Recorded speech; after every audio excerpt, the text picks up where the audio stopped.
One of the most intriguing developments in our community this year is the partnership that has emerged between New Hanover County Commissioners Julia Olson-Boseman and Woody White. The two had fought a bitter race for the North Carolina Senate in 2004 and had not exactly been friends since then until Julia was reelected to the New Hanover County Commissioners late last year, and then they patched things up. Their partnership, along with Commissioner Pat Cusick, led to a 3-2 vote to explore options, including the potential sale of New Hanover Regional Medical Center. More recently, it led to a 3-2 vote to cut county funding for Wave Transit, and other changes appear imminent. We've asked Julia and Woody here today to talk about their unlikely partnership and their plans going forward. Please join me in welcoming them to the stage.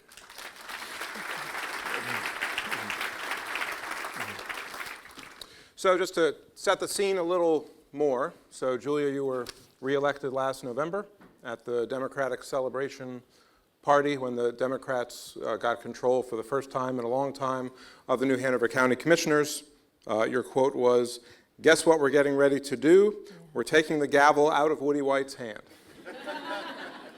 So tell us first what happened between that night and what happened earlier this month, where Woody nominated you to become the chairwoman of the commissioners. How did you resolve your differences and start working together?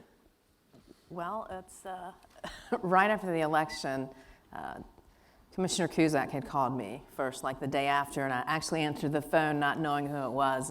And she said to me, "You know what? I just want to get stuff done, and we don't have a history, so let's work together." And which was amazing, and I thought about that, and the people deserve better than us fighting all the time. And I thought that it was worth going to his office and having a conversation with him. So I called his office, and this is Julia Boseman. Talking to the receptionist, you could hear the silence on the other side. I was like, I would like to come make an appointment. Did you try to bill her, Woody? Yeah. And I took the call. I thought that was a good start. And so I made an appointment and went to his office, and we started talking. And this was December, this time last year, or before this time last year, actually, November. That's right. So Woody, what was your sense, or how did that conversation go? Well, it was interesting. A lot of people in this audience probably weren't here 15 years ago, and they don't know, many were, but many were not, and they do not know how ugly and bitter it was, the campaign, and how personal it was against Julia and against me, and how I think equally we bore equal responsibility for that. And so with that as a backdrop, and in opening the newspaper and reading Julia's quote that next morning, I expected more of the same, and I expected repeated patterns and conflict and so on. But there were a lot of things I didn't know about what had happened in our lives spanning those 15 years. And my wife and I have 2 children, and one of our children suffers from some challenges in life. And so over the last, my wife's here today, Tammy. She and I have found ourselves in the last 4 or 5 years across the nation in situations trying to address some challenges that one of our children has that we would have never foreseen and did not know about, how to deal with it, how to get out of it. And one of the places we went spent a lot of time talking about, it's called the Arbinger Institute, and some of you may have read the books, Anatomy of Peace and The Art of Self-Deception. And it talks about some of those challenges, but also just in a general way of living your life, a way of being, a way of conflict resolution, a way of seeking out peace in, naturally conflicting situations. And it's not always possible to do it. Not every relationship in your life is going to be perfect or manageable. But leading up to this meeting that Julia initiated, a lot of those things had happened in our lives, and a lot of humility that I didn't seek was forced upon me in confronting some of these things. And so she sat down. I could tell she was nervous. I was a little nervous too. We'd never really spoken over 15 years. Never had had a conversation other than calling each other names or being ugly to each other and on TV commercials. And I'm not proud of that. I'm sure she's not either. So she sat down and I said, hey, congratulations. And I think she said, well, how are we going to work together, or something along those lines. And I said, well, let's get to know each other first. And we talked about our family. She asked me about the kids. The last time she had seen my children or talked about them or knew anything about them was watching them on the campaign trail in 2004. And one was 4 and one was 2. Well, now they're both teenagers. And you can imagine the lifespans of things that have happened since then.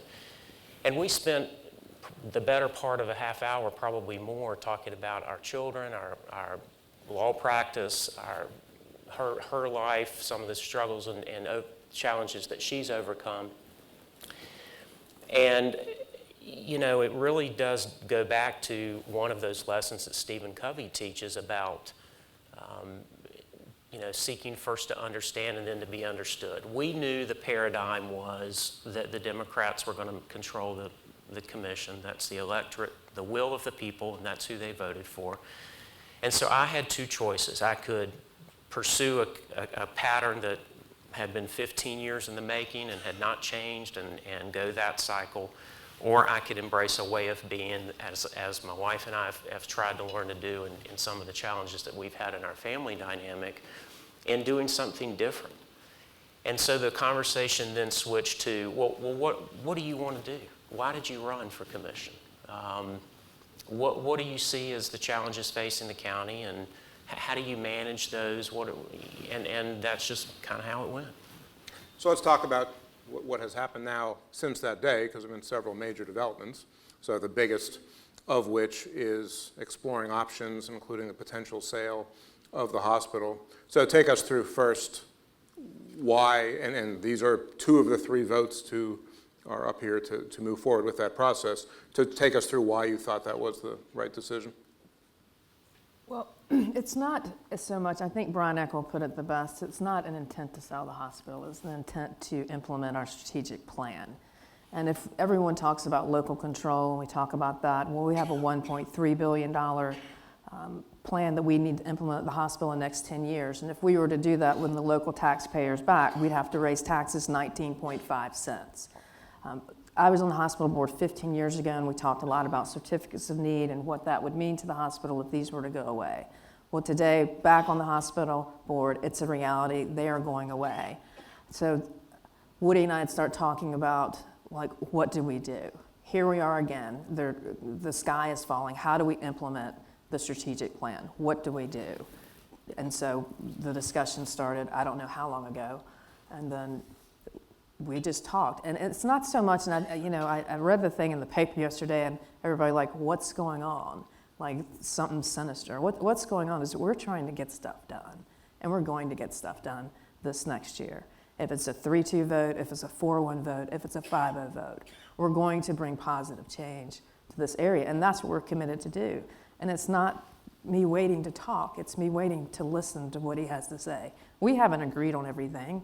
We've had very heated discussions on the phone about different issues, if it's Project Grace, if it's board appointments, a lot of things, but we discuss them and we talk it out like adults do, and we work it out, and we don't attack each other. You know, I could never run against Woody again for anything. I have too much respect for him now.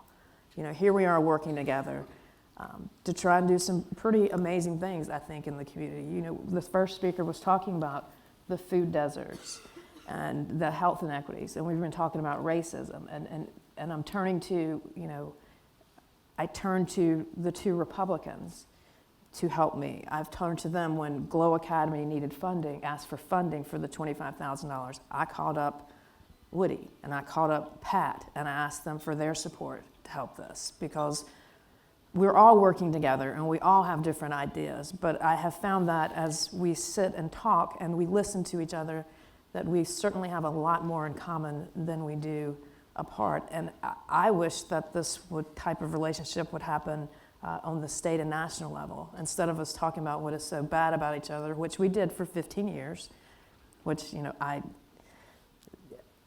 I'm sorry all of that happened. Some but of us longer than others. Oh, no, but I'm glad I know, but it brought us to here where we are today. So I'm grateful for, his friendship and his leadership and being able to work with him. So let's talk a little bit about the timing of this. So Woody and Pat have already announced they're not running for re-election. So there's a commissioner's election in November of next year. Jason Thompson, the chair of the hospital board, told City Council in October this process with the Partnership Advisory Group is going to take about a year to a year and a half. So that puts a potential vote close to the election or potentially after new commissioners are seated. So how do you see the timing of this process? Is this going to be the current board, you think, voting on it? Is it going to be a new board voting on it? Well, I hope it's a current board, and here's why. It is a generational issue facing our community, and despite the conversation that's been hijacked by a few people that are politically motivated and politically interested in its outcome, the fact of the matter is that if this issue is not addressed and resolved, it's going to threaten and challenge health care and its delivery to our citizens for a generation. And so when you're sitting in a seat, you have one vote. That's all the vote I have is one vote. You have two choices when John Gisdick and his team, or Jack Bartow before him and his team, and to some extent Bill Atkinson before him and his team, come to you and say, we're facing some of these systemic challenges. We do such a good job delivering hospital services to our community. We're stemming the tide. We're going against the headwinds, but we can't do it forever. We need your help. You have one of two choices. You can do what I did the first couple of times and say, look, I'm not interested in having that conversation. It's unpopular, it's controversial, it scares people.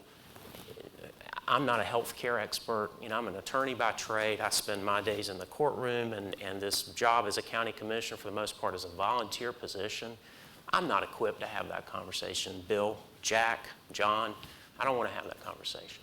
But over time, as you learn more and more and more about the fact that 65 of every 100 people that walk through that front door are not residents of this county, when you understand that changing the name to a regional medical center means that now we have a 7-county network, 6 counties of which do not have any liability or control over the capital expenses that you need to deploy in the region, when you understand that the federal government makes a switch of a light switch change on going from fee-for-service to capitated care, when you understand just 2% of these very complex issues like I do, like some of us do, you cannot not have the conversation unless you do want to get reelected or unless you just care about your political future.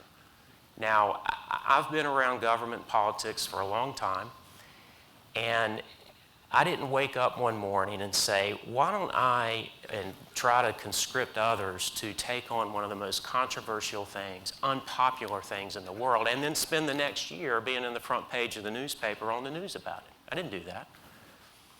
But when I have this oath of office that you take, and when you're confronted with these challenges, you're supposed to try and do something about it. And so despite the negativity, and in many ways, the false narrative that's been put out there willfully by a few, we're doing what we're supposed to do. Now, to answer your question about the timeline, I knew 4 years ago that I wasn't going to run for re-election because I've always believed in term limits.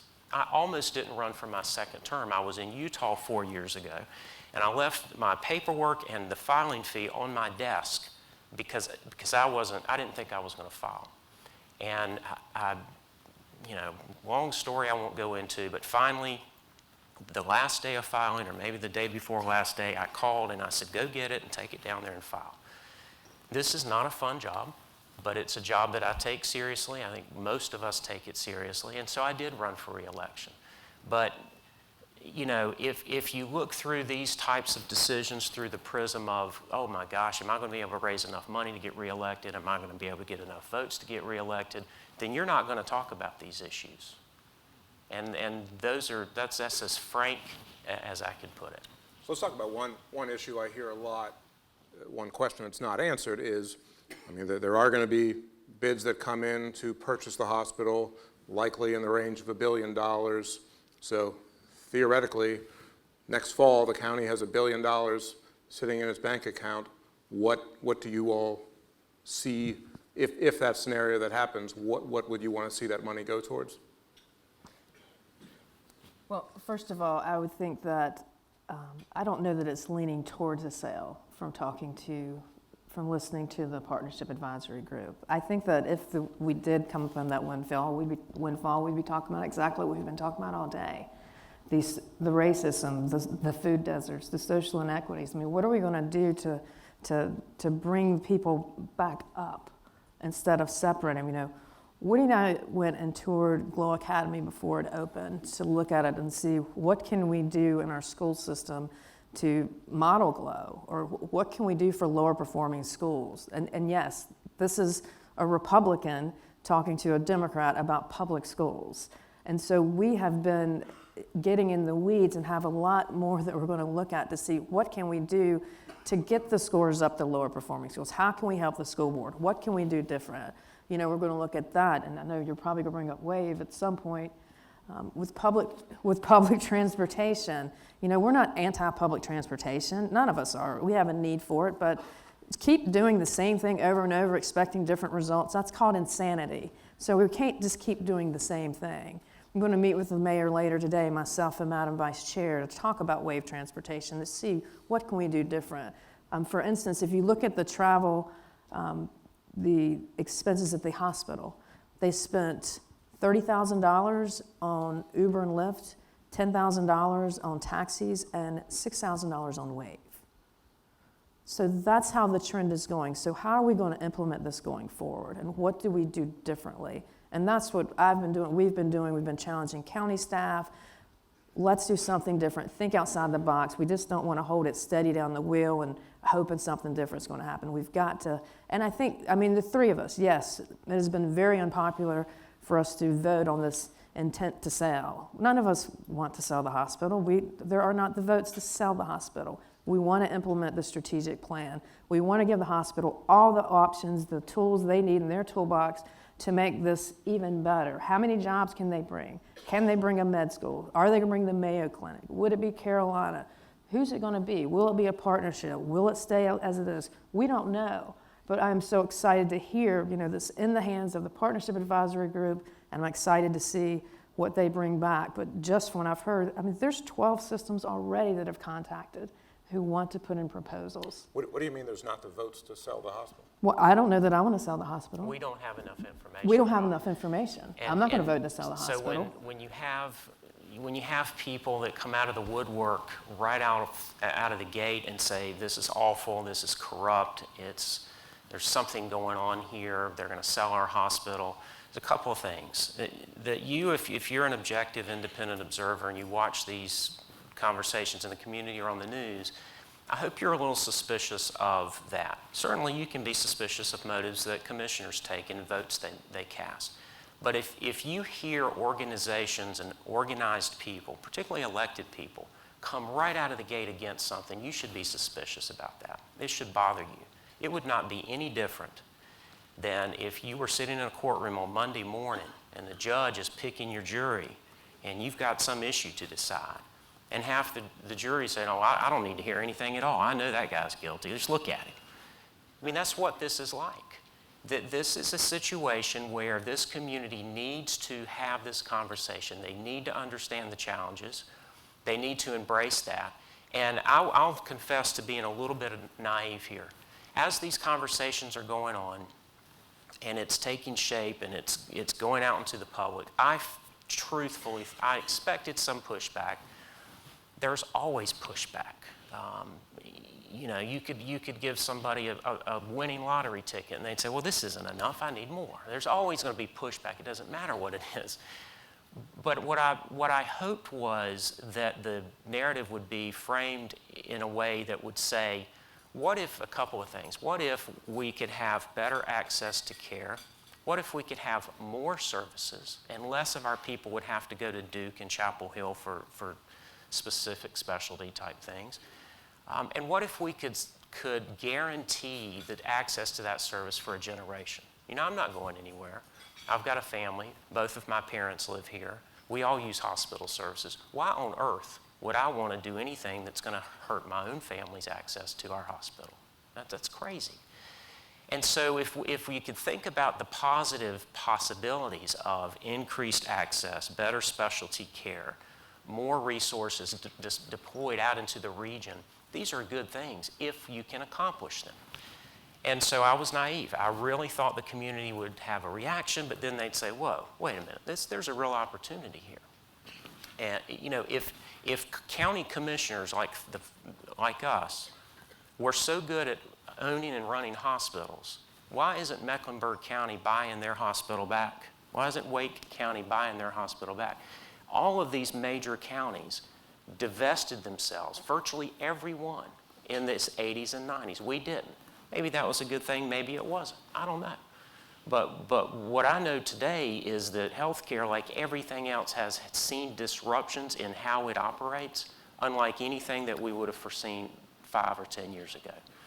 And so, do I think it's going to be sold? I have no idea. But it's irresponsible for me to say it's going to be sold or it's not going to be sold or I'm going to vote for a sale or against a sale. I simply don't know. We're in the middle of the case right now. And that's the best way to put it. If it is sold, if those boxes are checked, better access, more services, indigent care, all of those things that we know we would need to protect, if we could be convinced of that, what if somebody wrote a check?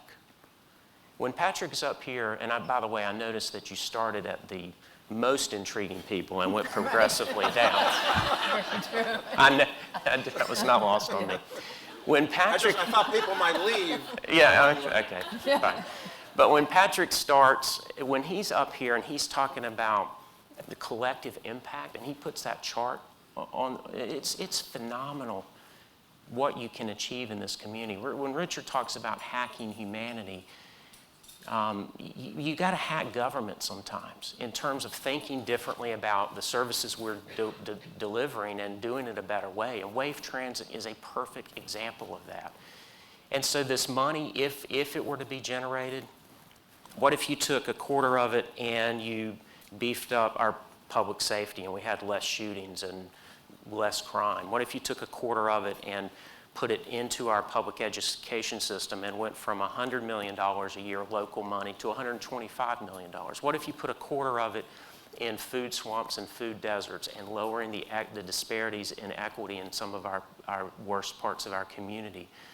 What if you took a quarter of it and paid off the $410 million of debt service we have, $56 million a year in debt service alone? What if you paid that off? And all of a sudden you have the interest off of $1 billion, you have the debt you've just paid off, now you have $60 or $70 million of new money immediately without raising taxes.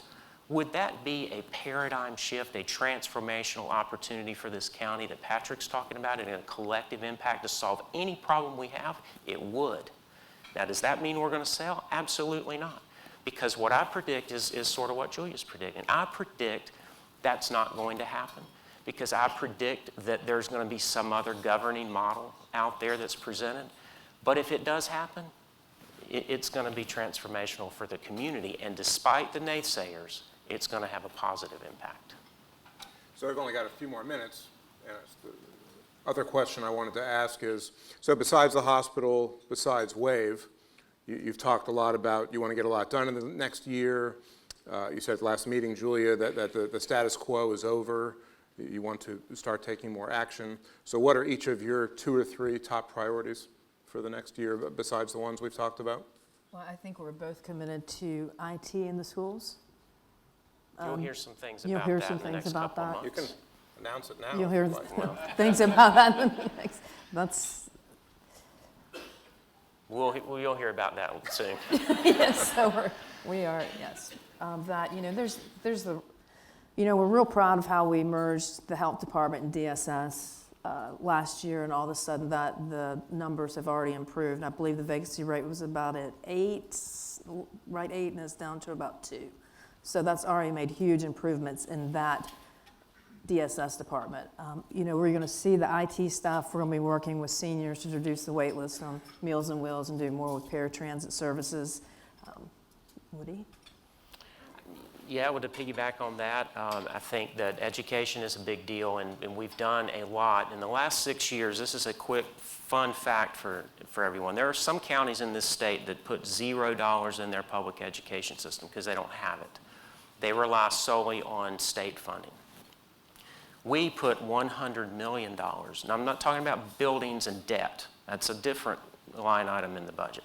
$100 million approximately that we put into the local schools, or maybe 80 million or so, to teachers' assistants and augmentation services in the classroom, SROs, school nurses in every single school now as a response to the mental health crisis and the threat that's posed with school shootings and things like that. That's a lot of money coming out of local taxpayers' pockets to our local schools. We're going to increase that. Now, that's increased 25%, everyone, in the last 6 years, but our population in our public schools have remained static for the most part. Static. So a 25% increase in funding, static numbers. Where are those kids going? Our community's growing. A lot of them are going to charter schools, Judy. A lot of them are voting with their feet and doing online distance education. The growth in our charter schools has gone from 800 kids to roughly 3,000 in the last 4 or 5 years. Parents are making choices. In this community, most people have the wealth and the ability to make choices, but there are some in this community that do not. Their choice is made for them simply because of the place where they live. And so if we continue to forget those folks, we're never going to close the achievement gap. We're never going to lower the graduation rates. And so we have tremendous opportunities there, not just to model what Judy's done. That's such an incredible disruption in a positive way. But we need to do that too. We're elected to think ahead of these things. We're elected as leaders to think about, what does education look like in 8 or 10 years from now? Does it look like you go pass a bond and you build 8 or 10 new buildings and remodel what you have? Or does it look virtual in some ways? Does it look, my daughter spends 4 hours a week probably at New Hanover High School. She has courses at Cape Fear Community College. She has online courses. Kids and their parents are voting with their feet. And if we as elected leaders don't get more ahead of that curve and look always backwards and keep doing things the same way we've always done them, we're not doing our job. And you can put that rubric under the hospital. You can talk about wave transit. You can talk about education. You pick your topic. Law enforcement, a quick statement about law enforcement. You used to stake out someone on the corner and see Johnny handing somebody some drugs, and you'd go arrest Johnny, and then Johnny would tell you where he got his drugs, right? Isn't that how it happens? You don't do that anymore that much because the drugs are being shipped to you. You go online on the dark web and you put 6 bids in for your Xanax pills or your opioids, whatever it is you might want. You have anonymous bids and you pay with Bitcoin and you get it delivered to your home. Cop doesn't see that. So how are we thinking ahead about problem solving and getting the bad guys and keeping our streets safe? That's our job to do that. And so, we could go on and on and on, but it's not good enough to get elected and take your oath and sit there and just wait for something to show up and vote yea or nay. That's not good enough. Well, I'm sure we're going to continue this discussion next year. If we could please have a round of applause for all of our speakers.